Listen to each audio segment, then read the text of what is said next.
Nasib seorang anak yang sering dipukul oleh orang tuanya.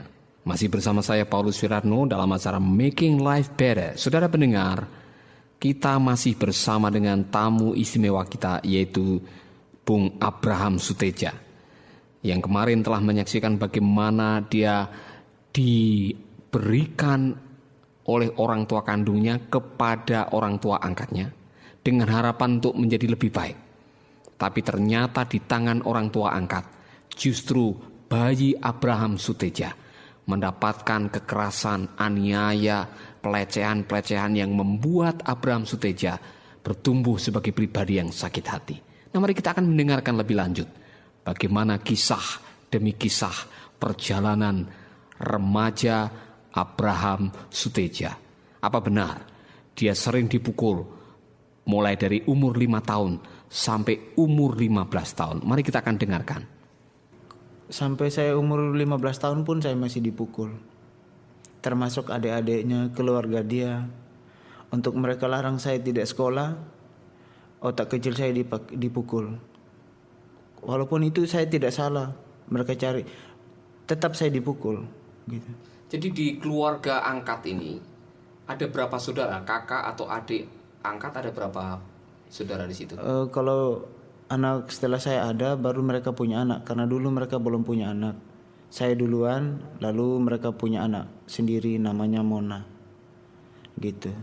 Jadi sebelum mereka punya anak, keluarga ini mengadopsi Bung Abraham? Iya, untuk mancing mereka punya anak. Untuk mancing? Iya. Setelah punya anak sendiri, Bung Abraham merasa seperti dianggap sebagai budak di situ, bukan anak lagi. Ini perlakuan yang sangat tidak manusiawi sebagai seorang anak. Masih ada hubungan baik dengan mereka sampai hari ini?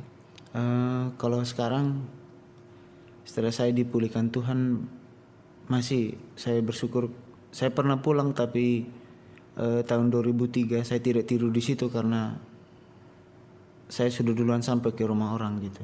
Nah, tolong ceritakan selama hampir 10 tahun ya, kalau boleh saya ingat, antara umur 5 tahun sampai 15 tahun pun masih mengalami seperti pelecehan fisik, ya, kekerasan fisik dari orang tua. Yang paling galak istilahnya itu bapak atau ibu angkat? Dua-duanya. Dua-duanya? Iya, termasuk adiknya namanya Umbu Yami. Adiknya juga ikut-ikut? Iya. Ya. Nah, saya tidak bisa mengerti ini, seorang yang sudah mengangkat anak kemudian memperlakukan anak itu dengan semena-mena. Ini pasti luar biasa. Nah, sebagai Abraham yang kecil dan remaja menjalani kehidupan yang seperti itu, apa yang berkecamuk di pikiran Bung Abraham sebelum dipulihkan? Apa yang ada di benak Bung Abraham waktu itu? Saya ingin balas dendam sama mereka gitu. Dari waktu saya disiksa, kalau saya sampai besar, saya dewasa, orang-orang yang pukul saya akan bunuh gitu. Saya akan balas sama mereka gitu.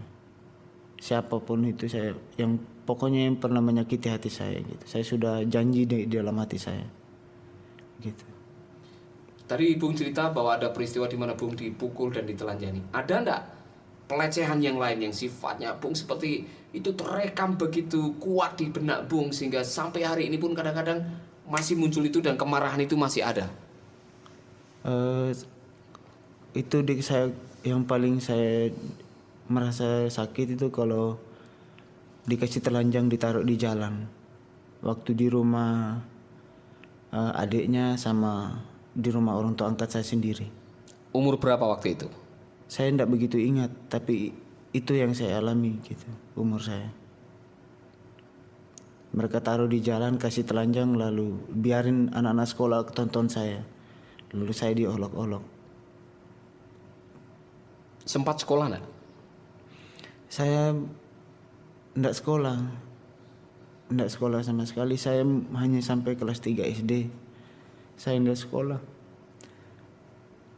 Baca pun enggak bisa, Pak. Karena saya dipukul, saya berhenti ngapain sekolah karena saya sudah tidak bisa lagi sekolah karena saya tidak bisa, huruf pun tidak bisa sama sekali baca. Karena gelap, kalau saya baca huruf itu tidak bisa baca. Gara-gara dipukul? Iya. saya bersyukur karena saya percaya itu karena Tuhan yang bawa saya di Bali ini. Saya bisa kenal Tuhan. Memang saya dulu dipelihara sama orang Kristen, tapi saya tidak mengerti tentang Tuhan Yesus. Saya hanya tahu kalau sudah terima Tuhan Yesus ya mungkin itu selamat gitu, tapi belum tahu tentang kebenarannya gitu. Bung Abraham, kembali kepada pengalaman di sana karena ini penting sekali ya. Ini penting sekali. Saya melihat Bung seperti luka yang dialami, luka batin yang dialami itu luar biasa. Bukannya luka fisik, karena memang dipukul dengan rotan atau dengan kayu atau dengan cambuk itu mungkin kalau untuk fisiknya 3 minggu kemudian bisa sembuh. Tadi dipukul dengan perlakuan, dengan kata-kata, dengan sikap yang tidak baik, seperti dibilang kamu anjing, kamu babi misalkan aja, itu tidak bisa sembuh total. Itu perlu pemulihannya, perlu waktu yang lama sekali. Nah, mohon maaf ini, dendam enggak dengan mama dan ibu angkat tuh? Kalau dulu saya dendam, benar-benar saya dendam, baik sama orang tua angkat, baik sama keluarganya, karena semua mereka menyiksa saya. Jadi bukan hanya papa angkat saja atau ibu angkat, tapi keluarga-keluarganya, adik kakak mereka juga ikut menyiksa. Apakah memang tidak diizinkan sekolah itu sengaja? Bung, tidak disekolahkan memang sengaja, mereka tidak mau menyekolahkan Bung? Iya, itu mereka sengaja memang. Karena juga saya dulu dapat orang tua angkat dari orang Jepang. Nah, orang Jepang ini mau saya sekolah lalu mau bawa saya ke Jepang. Mereka tidak setuju. Lalu itu bikin tambah mereka jengkel sama saya. Kalau di depan orang Jepang ini mereka baik-baik, kalau sudah di belakang saya dipukul. Jadi Bung melihat sebuah contoh kehidupan yang tidak menarik ya. Iya. Figur seorang ayah atau ibu yang sangat-sangat buruk. Nah, seorang remaja yang bertumbuh di tengah-tengah lingkungan kekerasan seperti itu pasti juga akan mempengaruhi kepribadian. Ada enggak perasaan seperti ditolak, perasaan tidak dihargai sebagai seorang anak laki-laki? Iya, saya merasakan itu. Di lingkungan mereka. Saya merasakan bahwa saya ya seperti anjing, seperti yang mereka sebut gitu. Sama sekali saya tidak dianggap di sana. Apa yang membuat Bung meninggalkan Sumba Barat dan hijrah ke Bali ini? Terpaksa, disuruh, atau melarikan diri? Ya boleh dibilang juga saya melarikan diri. Tapi saya sempat bertengkar karena pulang dari kampung saya tinggal lagi ke mereka. Iya. Habis itu masih mereka hina-hina saya gitu di sana. Habis itu saya lari. Gitu. Saya kan tidak setuju karena orang tua angkat saya ini dia selingkuh gitu. Setiap malam ganti laki-laki tidur gitu. Jadi saya kan tidak mau yang seperti itu terjadi di rumah saya gitu. Iya. Habis itu saya bertengkar sama mereka.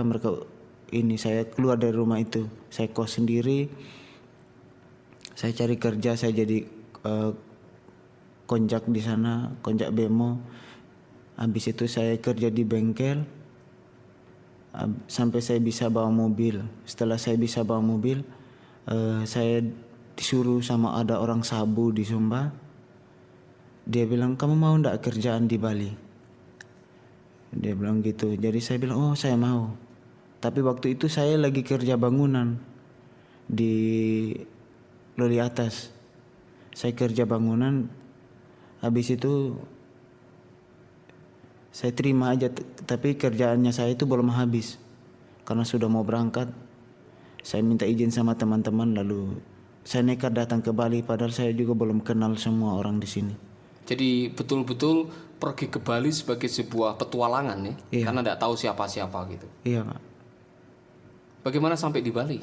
Artinya bagaimana memulai kehidupan di Bali waktu itu? Saya langsung dijemput sama orang yang di Ketewel sana. Saya kerja jadi sopir. Tapi di sana saya juga kerja mebel gitu. Ini penting sekali Bung Abraham, karena begini. Kita semua orang yang hidup di dunia ini waktu lahir itu sudah perlu kasih sayang. perlu penerimaan, perlu rasa aman. Pada waktu itu tidak ada. Itu menjadi sebuah kebutuhan yang akan terus-menerus kita usahakan sampai kita dapatkan begitu. Jadi Bung Abraham dari kecil sudah ditolak, dilecehkan, tidak diterima, dimaki-maki. Itu menjadi sesuatu yang seperti melukai perasaan, melukai batin gitu. Dan memang itu tidak bisa dilupakan. Itu tidak bisa sembuh begitu saja kemudian ditekan seolah-olah anggap aja tidak terjadi apa-apa, tidak bisa. Itu harus dibereskan karena itu ibarat akar. Nanti buahnya kemana-mana gitu. Buahnya bisa menjadi orang yang agresif, suka marah. Buahnya menjadi orang yang minder, tidak berani bergaul. Buahnya menjadi seorang ayah yang bingung karena tidak punya figur. Dan kalau hanya buahnya saja yang dihabisin tapi akarnya tidak pernah dicabut, terus menerus akan ada di sana. Saya pernah ngomong dengan orang-orang yang senasib dengan Bung Abraham. Memang ibaratnya begini, kalau saya membawa segelas air yang isinya kopi, kalau saya tersandung, saya jatuh, maka yang tumpah ialah air kopi, iya kan? Kalau saya membawa air anggur, yang tumpah air anggur, sama. Kalau kita masih terluka batin, waktu kita lagi stres, waktu kita lagi menghadapi masalah yang sulit, yang keluar itu semua luka-luka kita juga akan keluar di situ. Jadi ada istilah hurt people hurt. Orang yang masih terluka cenderung melukai orang lain, bisa dengan kata-kata, bisa dengan tangan, bisa dengan perlakuan dan sebagainya gitu. Nah, saya senang sekali. Apakah benar-benar Bung merasa sudah dipulihkan? Iya, saya merasakan sudah dipulihkan gitu, dan begitu banyak saya bisa mengerti tentang kebenaran Tuhan mulai Making Life Better. Saya bertumbuh dalam iman. Itu yang benar-benar membuat saya pingin datang bersaksi di sini. Saudara pendengar, apa yang baru kita dengar dari Bung Abraham Suteja adalah sebuah kenyataan. Ternyata program Making Life Better telah membawa pemulihan kepada seorang pemuda yang begitu lama menyimpan kepahitan, begitu lama mengalami luka batin, dan hanya dengan mendengarkan program Making Life Better, ia bisa mengalami pemulihan yang luar biasa. Saya yakin pada waktu kita mendengarkan kebenaran, pada waktu kita mendengarkan kesaksian demi kesaksian dari saudara-saudara yang lain, pendengar yang mendengarkan kesaksian itu akan diberkati. Itulah indahnya mendengarkan kesaksian. Itulah indahnya mendengarkan Making Life Better. Bukan hanya saya, Paulus Wiratno, yang bisa memberkati saudara, tetapi saudara pendengar yang punya kesaksian-kesaksian yang menarik, punya pengalaman-pengalaman hidup yang bisa memberkati yang lain, saudara bisa punya andil untuk membuat kehidupan saudaramu yang lain untuk menjadi lebih baik. Oleh karena itu saya ingin mendorong saudara, jangan takut dan jangan segan-segan. Kalau engkau pernah mengalami mujizat demi mujizat, engkau pernah mengalami perubahan hidup yang signifikan dengan mendengarkan program Making Life Better. Sahabat, Anda baru saja mendengarkan program Making Life Better. Hubungi kami di 0811 3901 144 atau 0811 3901 140. Mari dukung pelayanan Making Life Better melalui rekening BCA 66 900 30525. Sekali lagi, 66 900 30525. Atas nama Paulus Wiratno. Terima kasih, Tuhan Yesus memberkati. Making life better, bikin hidup lebih baik.